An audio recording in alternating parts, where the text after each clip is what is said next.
अस्सलाम वालेकुम। GB true news HD के साथ मैं हूं असलम किंग। शिगर में इस वक्त क्रिकेट का बुखार उरूज पर है।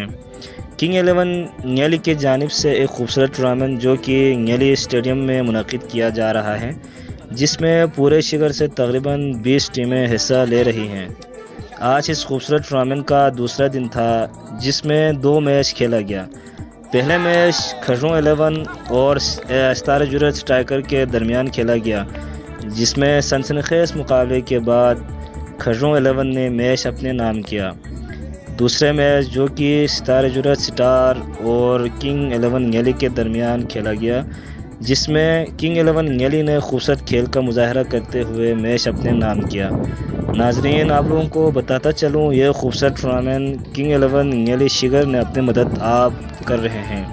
अगर गवर्नमेंट शिगर में भी इस तरह के खूबसूरत टूर्नामेंट मुनक़िद करें तो यहाँ से भी बेहतरीन खिलाड़ी जीबी लेवल के लिए तैयार हो सकते हैं।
कैमरामैन यासीन मलिक के साथ असलम किंग, क्रिकेट स्टेडियम न्याली शिगर।